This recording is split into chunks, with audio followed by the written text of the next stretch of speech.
Salam chers internautes, ici your boy l'absolu aka l'indispensable. Encore un réel plaisir pour moi de vous présenter votre émission Sine 221. di bëggee sama caméraman bu tedd bi Metaprod du ma taay tamit di jaajëfal ñi nga xam ne ñoom ñoo taxawal lii muy waa Sine Events ak waa Double P Music.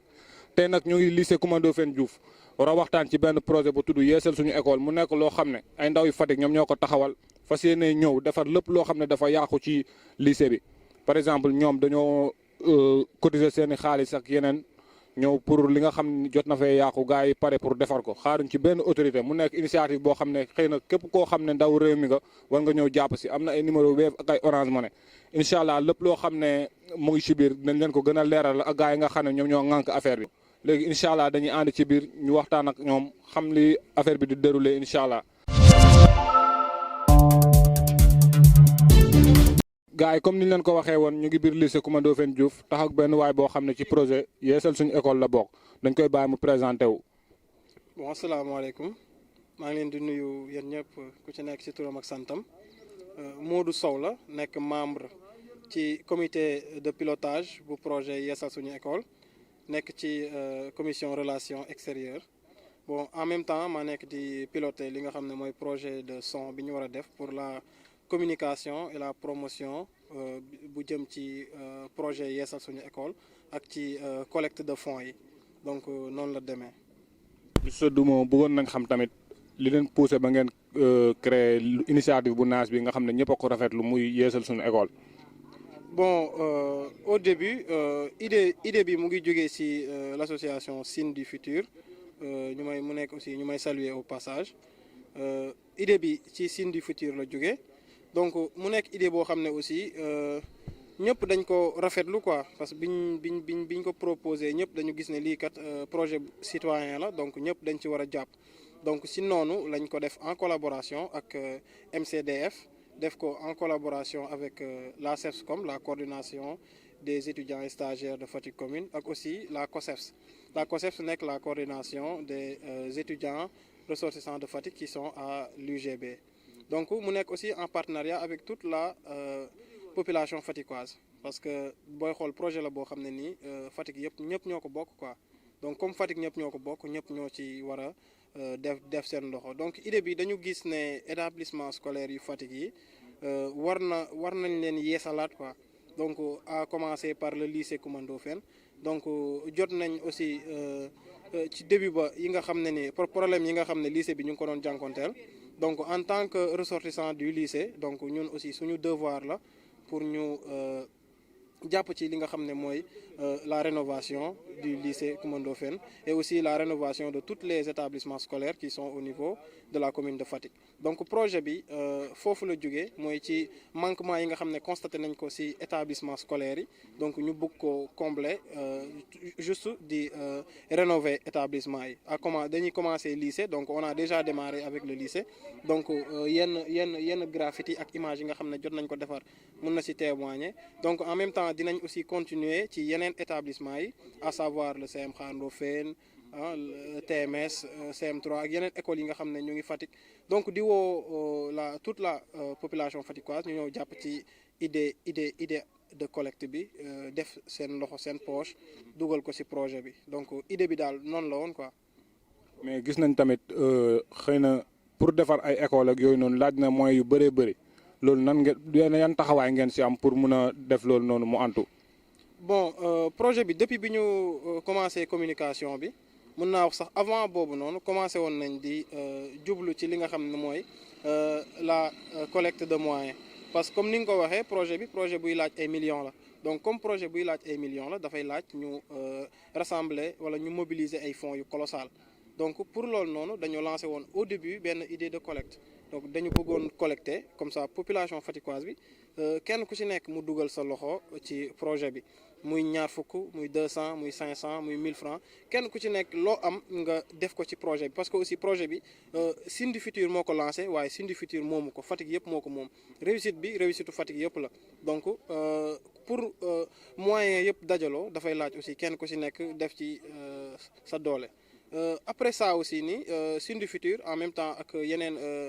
partenaires yi nga xam ne am na ko donc ñu ngi fexe di wut aussi yeneen partenaires yoo xam ne ni ay partenaires extérieurs lañ pour tout juste ñu rassembler les fonds nécessaires pour continuer ce projet donc moyens yi nga xam ne ñu ngi koy wut moyens yi mu ngi jugee ci la population faticoise les membres des différents partenaires ak aussi les partenaires extérieurs yi nga xam ne nii ñu ngi koy nekk di démarcher présentement. waaw gis nañ ne tamit ñooñu xëy na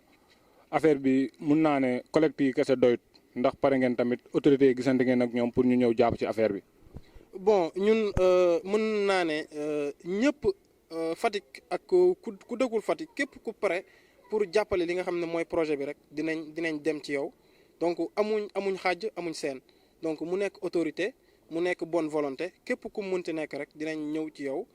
tàllal la suñuy yoxo comme ça nga mën a jàpp ci li nga xam ne moom mooy projet bi donc comme dañoo ne la population faticoise donc bàyyiwuñ kenn nga nekk bonne volonté nga nekk personne une personne ressource nga nekk une autorité tamit ak nu mu mënti demee rek ñun dinañ ñëw ci ñëpp tàllal leen suñu ay yoxo comme ça ñu mën a jàpp ci projet bi. léegi ba ngeen commencé projet ba léegi yan jafe-jafe ngeen ci am. bon mun naa ne jafe-jafe la du jafe-jafe mais collectif bi ba léegi daal des na quoi donc damay def foofu benn appel à toute la population faticoise ñëpp rek pour ñu def ko seen mbiru bopp parce que lépp ñëpp lu nay ku ne nga ca donc projet la boo xam ne ni ñun ñëpp ñoo ko moom donc ñun ñëpp ñoo ci war a jàpp donc problème bi ñu jànkonteel daal mooy instant bi ni problème de fond te incha allah jàpp nañ ne fii ak ay fan yu néew dinañ fexe combler manque boobu noonu parce que am nañ ay partenaires yoo xam ne ñu ngi leen di démarcher de yaakaar nañ ne fii ak ay fan yu néew dinañ réagir di woo aussi la population faticoise bu ñu mënee def projet kenn ku ci nekk def projet bi sa projet parce que projet bi projet ñëpp la quoi. gis nañ tamit nga booloog say mbokki artistes ngeen ñëw pour def benn sensibilisation loo xam ne def ngeen ci son war a def vidéo tamit léegi lan moo leen poussé tamit ba ngeen ñëw pour jàpp ci affaire yi en tant que artiste waxatuma Mister Dumo bi nga xam ne dafa bokk ci projet bi mais en tant que artiste ngeen ñëw booloo pour jàpp ci affaire yi. waaw loolu loo xam ne ni logique la quoi logique la parce que artistes yi ay porteurs de voix lañ donc ay porteurs de voix lañ dañu nekk ñoo xam ne aussi dañu war a porter la communication de ce projet bi soxla na communication bu gën a am doole te yaakaar nañ ne son bi nga xam ne war nañ ko def war a def clip bi war na mun a jàpp ci li nga xam ne moom mooy promotion bi parce que comme ni ma ko waxee sànq collecte bi des na ba léegi donc son bi nga xam ne war nañ ko def war na mun a fekk kenn ku ci nekk fa nga nekk comme ça nga mën a def projet bi sa projet bopp nga jàpp si donc projet bi daal projet son bi lenn kese moo ko waral mooy pour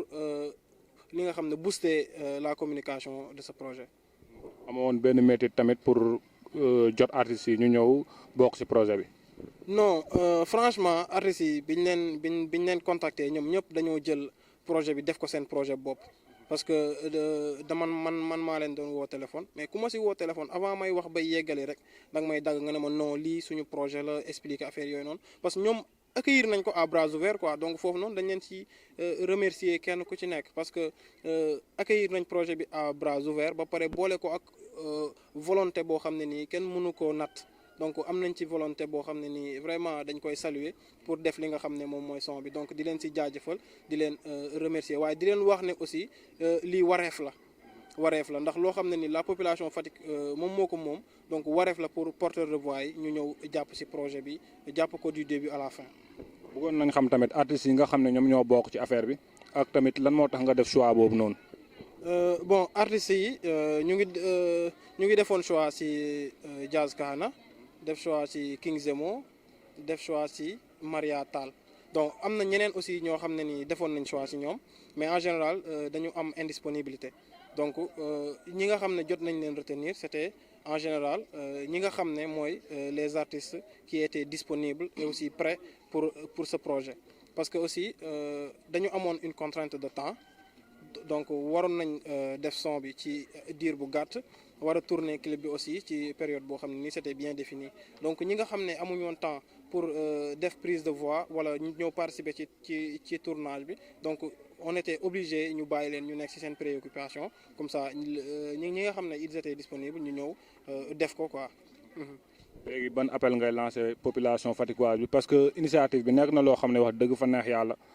képp ku ko dégg rek war nga koo rafetlu parce que genre yi nii tax na ay école di grève mais yéen xaaroo leen autorité xaaroo leen kenn ngeen ñëw taxawal nekk ay ndaw yu dëkk bi ñëw taxawal lii nii mu nekk loo xam ne képp ku ko dégg rek da nga war a mun a ñëw contribuer kon léegi ñi nga xam ne bëgg nañ cee jàpp tamit nan lañ mën a def pour ñëw jàpp ci affaire yi. bon appel bi comme li ma wax sànq rek lépp ñëpp lu ne ku ne nga ca te yaakaar naa ne école bi penc la boo xam ne ni ay ndaw ñoo ci ñëw di wut ci xam-xam donc penc mi kat dañ ko war a pencoo donc bërëb bi nga xam ne dañ fa war a ñëw pour wut xam-xam dañ ko war a yanjal dañ ko war a taaral dañ ko war a may mu nekk ci ay anam yoo xam ne nii dina favoriser li nga xam ne moom mooy jàng mi maanaam parce que connaissance boo koy wut dafa am yu bëri yoo xam ne ni dafa war a dajaloo donc war nañ mun a am ay maanaam yu bëri yoo xam ne ni dina la permettre yow sa esprit nga am ouverture d'esprit ba mun a jàng ci anam yam waree daal donc dañuy woo kenn ku ci nekk rek mu ñëw def ci li nga xam ne mooy participation am donc ku ko def sa wareef la ku ko deful aussi xamal ne bàyyi nga sa wareef ndaxte école bi daanaka Fatick ñi fi jaar bëri nañ yeneen écoles yi aussi ñi si jaar bëri nañ donc kenn ku ci nekk yoon la nga ñëw tàbbal ci sa dërëm pour mun a permettre projet bi mu am réussite. ñu ngi lay jaajëfal bu baax di kontaan si yow gars yi comme ni ñu leen ko waxee rek affaire bi projet baa ngi noonu projet yeesal suñu école mu nekk loo xam ne wax dëgg fa neex yàlla projet bu nice la ñuy lancer appel population bi yëpp ñu ñëw jàpp ci def ko seen mbiru bopp incha allah xam naa dinañ gën a yaatal ak yeneen artistes yi nga xam ne ñoom ñoo bokk ci affaire bi. gars yi dem leen ngeen abonné ci chaîne YouTube bi Instagram ak Facebook yëpp Sine 221 jaajëf. gars yi comme ni leen ko waxee woon ba léegi ñu ngi lycée Coumba Ndoffène Diouf ak benn membre boo xam ne tamit ci projet bi la bokk dañ koy bàyyi mu présenté wu wax ñu tamit nan la gisee projet bi. asalaamaaleykum waa Sénégal asalaamaaleykum waa Fatick maa ngi tudd Mariama Tall di jàngee fii ci lycée Coumba Ndoffène Diouf en même temps membre ci projet bi nga xam ne waa Sine du Futur taxawal nañ ko. léegi bëggoon nañ xam nan nga gisee projet bi. projet bi moom ñi ko taxawal initiative bu rafet lañ def daal yaa ngi comprendre parce que changé na lycée bi tuuti voilà élèves yi gis nañ ci seen bopp proviseurs yi censeurs ñëpp gis nañ ci seen bopp donc ñu ngi leen di wax waa Sine du Futur ci kaw ci kanam daal voilà. gisoon nañ tamit en tant que artiste ngeen booloo bëgg a def benn son boo xam da ngeen di sensibiliser gars yi pour ñu ñëw gën a jàpp ci affaire yi. bëggoon nañ xam initiative boobu noonu nan ngeen ko taxawalee yéen artistes seen biir ba bugg a jàpp ci affaire yi. xam nga ñun ñëpp Fatick lañ dëkk donc bu ñuy def dara waa Fatick bu ñuy def dara ñun ñëpp dañ see war a jàpp boo gisee aussi ñu def son bi pour information bi gën a jàll ñun ñëpp ay doom Fatick lañ donc pour information bi gën a jàll foofu ñu génnee son ñi tamit passer information bi feneen ak feneen à travers seen parents yi et tout moo tax rek ñu def ko pour information bi gën a jàll daal moo tax ñu def son bi. waaw léegi ci biir projet bi yan jafe-jafe ngeen ci am ak côté studio tamit tournage vidéo yeeg yooyu noonu ndax affaire bi métti na seen côté wala méttiwul woon. non affaire bi moom méttiwul parce que ñëpp a si jàpp méttiwul benn yoon ñëpp a si jàpp amuñ ci benn difficulté. ok kon baax na bay ban appel ngay lancé population faticoise bi pour ñu gën a jàpp ci projet bi nga xam ne mooy yeesal suñu école. di leen wax ñoom ñëpp rek ñu ñëw jàpp si bu ko defee affaire bu jëm si kanam. ñu ngi lay jaajëfal gars yi affaire baa ngi noonu comme ni mu ko waxee rek affaire mbiru ñëpp la kon ku nekk na ñëw jàpp si xam naa dañuy jàll ci beneen artiste. gars yi ba léegi ñu ngi artistes yi nga xam ne ñoom ñoo bokk ci projet bi dañuy bàyyi benn copain boo xam ne xëy na ñu bëri xam nañ ko Fatick ndax talent am mu présenté wu wax ñu tamit nan la gisee projet bi nga xam ne mooy yeesal suñu école. salaamaaleykum maa ngi siyaar gaa yëpp ici yow Boy Diaz Kana aka xalif général aka buur Sénégal maa ngi béggee ñëpp di rafetlu tamit projet bi bu baax a baax parce que mbir la boo xamante ne suñu mbir la ñun ñëpp waa Fatick yëpp ñoo ko bokk donc ñun ñëpp dañ cee war a jàpp vraiment projet yi moom nice quoi. Diaz Kana gisoon nañ tamit yéen artistes yi ngeen booloo def benn son war a def tournage vidéo bi tamit. léegi bëggoon nañ xam lan moo leen poussé motivé ba ngeen def loolu noonu bëgg a jàpp ci affaire yi la wala nan la demee. waaw bëgg cee jàpp bu baax la bëgg cee jàpp bu baax a baax parce que du ma bi ma woowee après xam nga woo na Laurent tamit ñun ñëpp ñu waxtaan ci bu baax waaw gars yëpp tamit gis ne affaire bu nice la affaire bu ñu war a def la staff bi d'accord ci tamit hésité wu ma benn yoon pour def ko quoi mooy loolu noonu vraiment affaire bu nice la te dama jàpp ne comme ñun loolu la ñu am te bu ñu waxee peut-être am na as tuut bu ñuy déglu ñun tamit ci liñ mën a jàpp comme yoruñ liñ ci def suñu voix lañ yor donc ñu ñëw teg ko pour gars yëpp mun ci gën a bàyyi xel quoi pour loolu quoi gën a booster affaire yi loolu rek la. waaw Diaz yan jafe-jafe ngeen am ci prise son bi ak tamit tournage vidéo beeg yooyu noonu. waaw son bi moom pour man jafe-jafe am na ci quoi parce que lenn moo ci xaw a kii rek mais peut-être yenn toogaay yi mais loolu noonu du dara parce que miss nañ ko quoi studio bi ñu demee Double P Music lañ ko prisé gars yi yaatal nañu te artistes yëpp suñu biir nit day def lii sax nga ne ko noo booy li nga def nii fii lu ma ko defee ko nii ñu defaat ko ñun ñëpp déggoo ci vraiment ñun nga xam ne suñu biir ñun ñëpp dañoo yabante ñu déggoo ci def ko dóor ko vite fait mu jàll quoi pour man jafe-jafe amu ci quoi parce que tàmm nañ ko quoi newul première fois ñuy def loolu noonu. léegi ban appel ngay lancer population faticoise bi ci projet Yeesal Suñu École. waaw man di leen wax ne rek lii du projet boo xamante ne peut-être projet ay caaxaan la wala ay détails wala loo xamante ne peut-être gars yi dañ koy def juste pour ambiance wala def ko pour benn fan mu jàll mais dañ koy def pour defal ko sa bopp defal ko sa doom defal ko sa mag defal ko sa raq parce que bu ñu yeesalee école yi duñ ko yeesal tey suba mu yàqu mun na dawaat ay at. te say doom mun nañ fee jàngee say rax mun nañ cee jàngee donc boo gisee kenn koo xamante ne wala ñenn ñoo xam ne ay doomu Fatick lañ jël seen xel ak seen xalaat ne dañoo war a yeesalaat école yi pour man loolu noonu nit sax warul di toog di xaar ñu la ciy woo il suffit nga gis ko nga jël sa 100 francs kenn exigé wul nit dara loo am nga def ci donc man pour man lépp lu ci waay mun na ko ci def quoi parce que defaloo ñu ko mais sa bopp nga koy defal yaa ñoo ngi koy jaajëfal bu baax kooku Diaz Kane la xam naa dañuy jàll ci beneen artiste. gars yi ba léegi ñoo ngi ak artistes yi benn copain boo xam ne tamit gars yi ràññee nañ ko ci hip hop Faticois bi dañ koy bàyyi mu présenté wu wax ñu nan la gisee projet Yeesal Suñu École. waaw salaamaaleykum gars yi c'est King Zemo from Fatick siyaar Faticois yëpp di siyaar tamit waa Sine 221 bu baax a baax waaw mais projet yi moom xanaa di ko rafetlu rek parce que tey moom damaa jàpp ñun suñu devoir la ñun képp kuy Faticois rek war nga jaaronte ci école établissement yi comme lycée Coumba Ndoffène buñ la woowee ci li nga ñëw jàpp ci parce que tey gëm naa ne que appel la bi nga xam ne képp kuy bokk ci population faticoise bi rek waroo xaar benn yoon quoi nga ñëw bokk ci te ñun dañ ko rafetlu woon franchement ñun aussi artistes yi comme day porteur de voix la ñu ñëw apporter suñu touche quoi def ko suñu benn genre contribution pour jàpp ci lii mu jëm kanam quoi. gis nañ tamit yéen artistes yi ngeen booloo xam nga dem def benn son war a def tournage vidéo bi tamit juste pour jàpp ci bagage yi initiative boobu tamit nan la dikkee. waaw dafa nekk li nga xamante ne rek moom comme te boo nekkee doomu Fatick moom Fatick soxla woola rek day rafet da nga ciy sawar aussi mu nekk fierté nga dem nga wuyu ji quoi man moom franchement parler j'ai pas hésité dañ ma woo téléphone automatiquement man dama jox sama accord parce que gars yi ma waxoon ñëpp ñooy def sound bi aussi on se connaît xam nga lépp game scene la complicité bi am na fi donc tey loolu day nekk sa benn cawarte nga delluwaat gisante ak yéen bro ngeen toog travail lii franchement mu jëriñ Sine aussi quoi donc dañuy xoole carrément biu affaire bi finalité bi rek après dañuy sawar a dugg travail ko te ñun aussi artistes yi vraiment nekkul dañuy doon doog a gisee xamante woon nañ donc buñ toogee liggéey ensemble rek rappelé wu ay souvenirs donc dañ koy def mu gën a nice te loolu moom franchement suñu fierté la ñun ñëpp quoi. léegi Zem ban appel ngay lancé population faticoise bi ci projet Yeesal Suñu École. waaw xanaa ñu xam ne que mbir mi du mbiru kenn rek ñu xam ne que peut-être tey mën naa ne ñun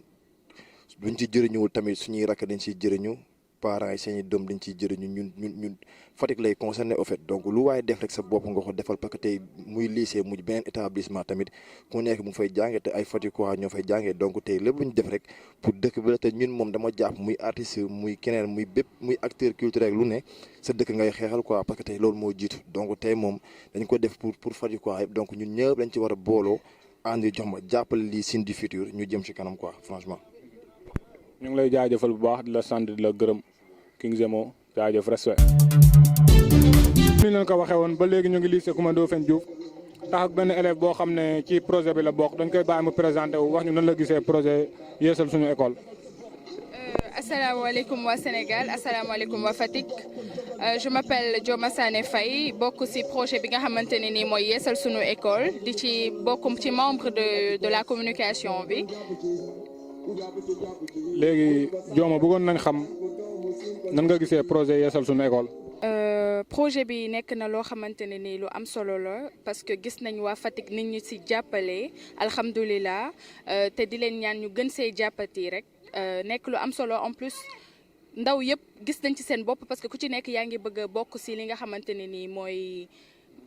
projet bi parce que kon gis nañ ci seen bopp alhamdulilah donc duñ def lu dul wax leen ne ñu gën a jàpp parce que ñun ñëpp la concerné et que yeesal suñu école du yem fii rek incha allah am nañ yeneen projet yoo xamante ne nii bëgg nañ koo dëgmal incha allah bu neex yàlla. gis nañ projet bi mu doon loo xam ne xëy na ay millions mooy tax mu antu léegi ban appel ngay lancer population fatickoise bi. di wax ne ñëpp ñu jàpp ci parce que projet bi ay ndaw ñoo ko entamé te ay ndaw lu ñu entamé rek kon franchement mag ñi war nañ see jàpp di leen ñaan juste ñi nga xamante ne ni ñoo ñu jiite ñooy suñuy njiit nañu jàppale soutenir ñu incha allah pour que ñu bañ a yem lycée Coumba Ndoffène Diouf kese